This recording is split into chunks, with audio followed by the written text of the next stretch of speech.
침착하게 살아봅니다. 하루를 살아도 침착하게, 급하지 않게, 사고나지 않게, 오늘을 살아도 침착하게, 천천히, 그러나 분명하게 살아봅니다. 그렇게 살아가는 우리 되게 하여 주옵소서.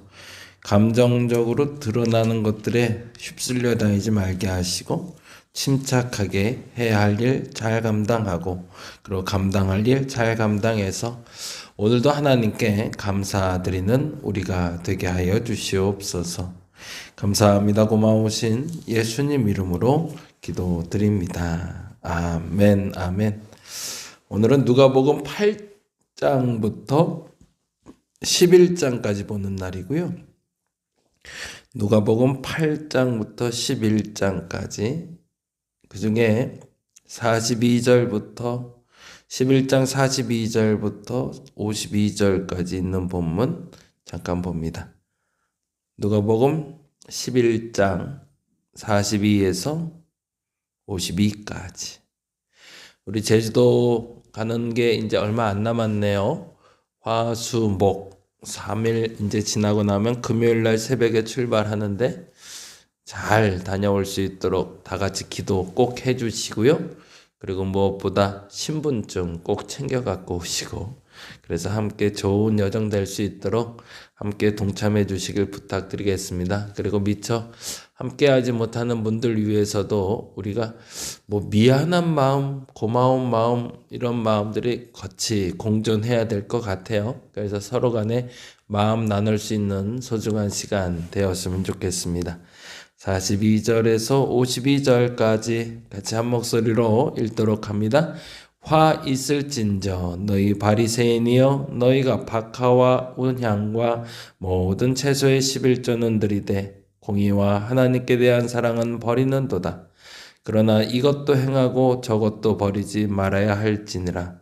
화 있을진저 너희 바리새인이여, 너희가 회당의 높은 자리와 시장에서 문안 받는 것을 기뻐하는도다. 화 있을진저 너희여, 너희는 평토장한 무덤 같아서 그 위를 밟는 사람이 알지 못하느니라. 한 율법교사가 예수께 대답하여 이르되, 선생님, 이렇게 말씀하시니 우리까지 모욕하심이니이다. 이르시되, 화 있을진저 또 너희 율법교사여, 지기 어려운 짐을 사람에게 지우고 너희는 한 손가락도 이 짐에 대지 않는도다. 화 있을진저 너희는 선지자들의 무덤을 만드는도다. 그들을 죽인 자도 너희 조상들이로다. 이와 같이 그들은 죽이고 너희는 무덤을 만드니 너희가 너희 조상 행한 일에 증인이 되어 옳게 여기는도다. 그러므로 하나님의 지혜가 일렀을 때 내가 선지자와 사도들을 그들에게 보내리니 그 중에서 더러는 죽이며 또 박해하리라 하였느니라.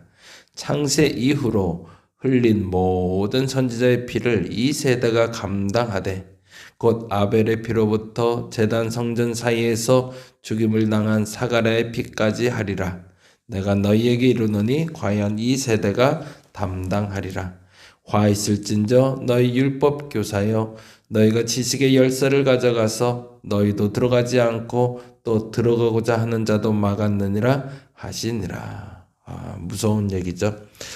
오늘 본문 말씀을 주제로 같이 말씀을 나누려고 하고요. 우리 8장부터 11장까지 잠시 한번 다시 살펴봅니다. 성경 계속 같이 읽어주시고요. 새벽 통독 같이 따라오시면 너무 좋고, 새벽 통독 따라오시면서 여러분 온라인 통독도 같이 계속 해주시기 바랍니다.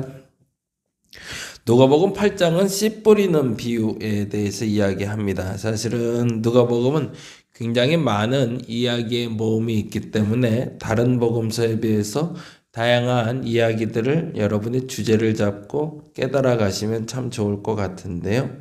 씨 뿌리는 비유, 여러분이 잘 아는 대로 4가지 밭에 뿌려진 비유가 나옵니다. 길가에 뿌려지고 바위에 뿌려지고 가시떨기에 뿌려지고 좋은 땅에 뿌려졌다 라고 이야기하는 4가지의 밭이 얘기하며, 2가지의 매우 중요한 것을 깨닫게 하시는데, 첫째는 복음을 깨닫는 것은 오직 하나님의 은혜다.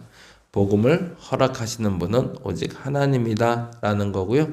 씨 뿌리는 자라는 단어에서 우리가 유추할 수 있겠죠. 씨를 뿌려주시는 분이 바로 하나님이시다. 길가이던 어디든 상관없이, 바위든 상관없이 주께서는 항상 씨를 뿌려주신다. 모든 사람에게 복음은 전파되었다라는 얘기죠. 그런데 중요한 게 있어요. 그 열매를 맺는 것은 하나님의 몫이 아니라 우리가 시작점이 되어야 된다. 결론적으로는 그 열매 맺게 하시는 것도 하나님이시겠지만 그 과정을 만들어내는 건 바로 우리다라고 이야기하고 있죠. 그래서 어제도 주일날 말씀드렸지만 하나님의 동역자가 된다는 건 하나님이 시작이고 하나님의 마무리는 하시지만 그러나 그 과정 가운데 우리의 열심, 우리의 헌신, 우리의 순종이 따라올 때 비로소 그 열매가 같이 있어지고 보람차진다라는 이야기를 하는 거죠. 그래서 시작은 하나님이고 결과도 하나님이지만 그 과정은 우리가 감당해야 된다라는 것을 주목하고 보시면 좋을 것 같고요. 그리고 거라사 귀신 들린 자 이야기가 나오고 그리고 혈류병 여인 얘기가 나오면서 야이로의 딸 이야기가 나오는데 그래서 8장을 보시면서 다시 한번 이렇게 질문하시면 좋을 것 같아요. 주인공이 누구인가? 길가에 떨어진 사람, 복음을 뿌리는 분, 바위에 떨어진 사람, 그리고 가시덤불, 그리고 좋은 땅, 누가 주인공인가? 귀신 들린 사람을 고치실 때 걸어서 귀신 들린 사람이 주인공인가? 돼지떼가 주인공인가? 예수가 주인공인가? 야이로의 딸을 고치러 가는 순간에 예수의 옷에 손을 댄 여자를 고치시는 장면을 통해서 이 장면에서 주인공은 누군가 여러분 찾아봐 주시기 바랍니다. 힌트를 하나 드리자면 예수께서 주목하는 자입니다. 하나님이 주목하는 사람이 주인공이 됩니다. 사람들이 누구라 말아도 멸시하는 사람이었던 귀신 들린 사람도 하나님이 주목하시니 주인공이 되었고 야이로의 딸을 고치러 가는 장면에서 부자 야이로의 딸을 고치러 가다가 가난한 혈류병 여인을 먼저 고치시는 예수님을 보고 예수님이 주목하시는 자가 주인공이다 라는 이야기로 한번 정리해 보시면 8장은 훨씬 더 재밌게 볼 수 있을 것 같습니다. 그래서 8장은 두 가지의 제목을 담아 놓으시면 좋을 것 같은데요. 씨 뿌리는 비유 그리고 누가 주인공인가 이렇게 해놓으시면 좋을 것 같습니다. 9장에 이르러선 제자 파송을 본격적으로 하시는데요. 9장, 10장, 11장이 그래서 그 제자도에 대한 이야기를 합니다. 그래서 전체 큰 틀에선 9장을 제자도 1, 10장을 제자도 2, 11장을 제자도 3 이렇게 삼아도 상관은 없을 만큼 충실하게 12제자부터 70문도를 보내시는 장면을 통해 제자들에게 명령하시고 알게 하시는 게 무엇인지가 기록됩니다. 먼저 9장에는 제자도 1 해놓으시고요. 12제자 파송 이렇게 해놓으시면 좋을 것 같아요. 12제자를 파송하시면서 그들에게 무엇을 가지고 가고 어떻게 행동해야 되는지를 알려주신 예수께서는 5,000명을 먹이시며 그들이 욕심내야 될 것이 무엇이고 그들이 해야 될 일이 무엇인지를 알려주시고 베드로의 고백을 통해서 우리의 참된 고백이 무엇인지 보여주시고 변화산을 통해서 자신이 어떤 존재인지를 보여주시며 그리고 귀신 들린 아이를 고치는 장면을 통해서 인자가 계셔야 될 곳이 어디 있는지를 우리에게 알려주십니다. 그러면서 제자도의 기초가 되는 것들을 알려주시는 거죠. 12제자들이 가져야 될 것 그리고 해야 될 것이 무엇인지를 먼저 정의해 주시며 5,000명을 먹이시며 내가 지금 무엇을 해야 될지 무엇에 욕심내야 되는 것이 진정한 제자인지를 알려주시고 진정한 제자란 베드로의 고백처럼 어떤 고백을 해야 되는 사람인지 우리에게 알려주시며 변화산 예수를 통해서 우리가 쫓는 예수가 어떤 분인지를 분명히 해야 된다고 알려주시고 그리고 마지막에 우리가 머물러야 될 곳이 어딘지 알려주시는 게 바로 누가복음 9장의 이야기가 됩니다. 그래서 9장의 이야기를 통해서 우리에게 주시는 제자도 1 어떻게 해야 되는지 그리고 진짜 마지막에 9장 57절에서 62절까지 제자의 마지막 사명에 대해서 다시 한번 이야기하시죠. 그래서 60절부터 62절에 그 기준을 이렇게 얘기하고 계십니다. 이르시되 죽은 자들로 자기의 죽은 자들을 장사하게 하고 너는 가서 하나님의 나라를 전파하라 하시고 또 다른 사람에게 이르되 주여 내가 주를 따르겠나이다마는 나로 먼저 내 가족을 작별하게 허락하소서라고 하자 예수께서 이르시되 손에 쟁기를 잡고 뒤를 돌아보는 자는 하나님 나라에 합당하지 아니하니라 라고 이야기하며 제자도에 대한 이야기를 시작하시며 마무리하십니다. 10장에서는 제자도 2 해놓으시고 되고 70명을 보내시다 이렇게 해놓으시면 좋을 것 같아요. 9장에서는 12명을 보내시며 기록하신 예수님의 말씀이라면 10장은 70명을 보내시며 동일한 방식으로 보내십니다. 그러니까 제자들을 보냈던 그 방식대로 그대로 70명을 똑같이 보내시는데 달리 말하자면 12명의 제자에서 이제 70명의 제자로 확산되고 있음을 보는 거죠. 그러고 나서 70인이 돌아오는 장면을 이렇게 기록하고 있습니다. 17절인데요. 17절 70인이 기뻐하며 돌아와 이르되 주여 주의 이름이면 귀신들도 우리에게 항복하더이다. 예수께서 이르시되 사단이 하늘로부터 번개같이 떨어진 걸 내가 보았노라.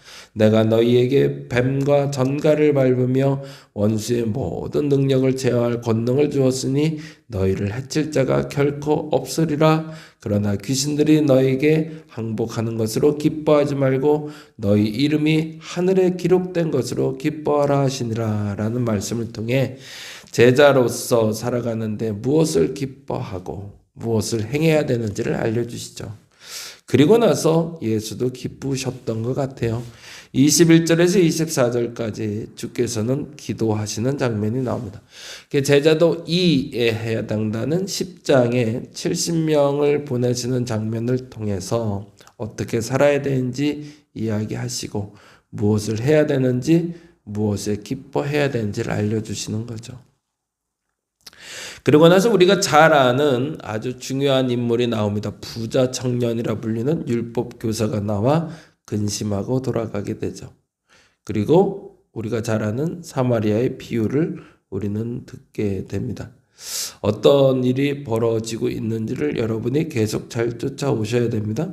무슨 얘기를 하고 있는 거죠? 네, 제자로서 무엇을 버리고 무엇을 해야 되는지를 계속 이야기해주고 있는 거죠. 그래서 부자 청년의 비유를 통해서 어떻게 예수를 믿고 따라야 되는지, 그리고 사마리아의 비유를 통해서 진정한 자비를 베푼 자가 누군지 우리에게 알려주고 있는 거죠. 근데 누가복음에서 율법교사는 그 부자 청년의 근심하고 돌아가는 이야기에 포커스를 맞추는 것이 아니라 내 마음을 다하고 목숨을 다하고 힘을 다하여 뜻을 다하여 주 너의 하나님을 사랑하라 라는 말에 조금 더 집중하고 있음을 보게 됩니다. 왜 그렇게 했는지에 대해서 따지고 들자면 할 말은 없지만 어찌됐든 제자들의 입장에서 이 두 가지의 질문이 매우 중요한 질문으로 다가갔던 것 같아요. 첫째는 우리가 어떻게 율법을 지켜야 되는지에 대해서 이야기해야 된다는 것과 그리고 또 하나는 제자가 된다는 것이 무엇인지를 알려주고 싶었던 거죠. 그리고 나서 마르다와 마리아 이야기를 우리는 만나게 됩니다. 38절에서 42절에 만나는데 분주한 마르다와 그리고 한가로운 마리아를 통해 한 가지만 택하면 족하다라는 말의 뜻을 우리가 알게 되죠. 11장에 이르러서는 예수께서 드디어 주기도문을 우리에게 들려주십니다. 어떻게 기도해야 되는지를 알려주시죠. 그래서 저희가 개인적으로 시국을 놓고는 그렇게 기도하고 있죠. 우리로 시험에 들게 하지 마옵시고 다만 악에서 구하옵소서. 어저께 우리 아는경 권사님 대표기도 하실 때도 기도해 주셨지만 우리가 이 시국이 마무리될 때까지 정확히 언제 마무리될지는 아직은 가늠할 수 없지만 이번 주 내는 어느 정도 윤곽이 나올 거라 믿고 우리로 시험에 들게 마옵시고 다만 악에서 구하옵소서라고 함께 기도하는 저와 여러분 되었으면 좋겠습니다. 그래서 11장 읽으시면서 다시 한번 그 주기도문 암송 다시 한번 해보시면 좋을 것 같고요. 그리고 나서 예수께서 당대의 지도자들을 질책하는 장면이 나오는 게 바로 42절부터 52절까지가 됩니다. 42절에는 하나님의 사랑을 버렸다라는 이야기를 들려주며 그래서 화가 있을 것이다 라고 이야기하고 43절에서는 교만한 것이 문제가 된다 라는 이야기를 하고 계시고요. 44절에서는 무지하게 만드는 것 그것이 죄다 라고 이야기하시고 46절에서는 솔선수범하지 못하는 리더는 잘못된 것이다 라고 얘기하시고 52절에서는 의를 박해하는 사람들, 지식의 열쇠를 잘못 사용하는 사람들에 대해서 이야기하고 계십니다. 그래서 이 5가지만을 딱 규정해서 말하는 건 아니지만 당대의 지도자들의 잘못된 행태를 고발하고 계시는 거죠.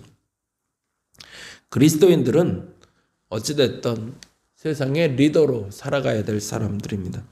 근데 그 리더로 살아가며 하나님을 전파하지 않고 교만하고 무지하게 만들고 솔선수범하지 않고 의를 오히려 박해하는 사람이 된다는 것은 잘못된 태도임을 우리가 점검해 봤으면 좋겠습니다. 그래서 42절에서 52절까지를 읽으시면서 나는 이 저주에서 벗어나 있는 사람인가 한번 점검해 보시고 오늘을 묵상해 보신다면 매우 소중한 깨달음이 되지 않을까 싶습니다. 오늘은 이 42절에서 52절에 나는 그리스도인으로서 이 화에 벗어나고 있는가 한번 점검해 보시기 바랍니다. 기도하겠습니다. 암흑의 시대가 지나가고 있습니다. 언제 끝날지 모르는 이 시국의 불편함이 우리에게 자유함이 될 수 있도록 이번 한 주 우리가 시험에 들지 않게 기도하고 다만 악에서 구하기를 기도하오니 응답하여 주옵소서. 하나님, 그리고 이 모든 것이 다 잠잠해졌을 때 하나님의 의가 드러나고 그리스도인이 그리스도인다워지게 하여 주옵소서.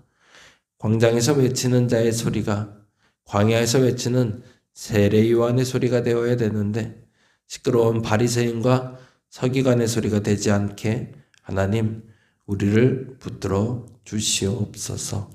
감사합니다. 고마우신 예수님 이름으로 기도드립니다. 다 같이 기도하고 돌아갑니다.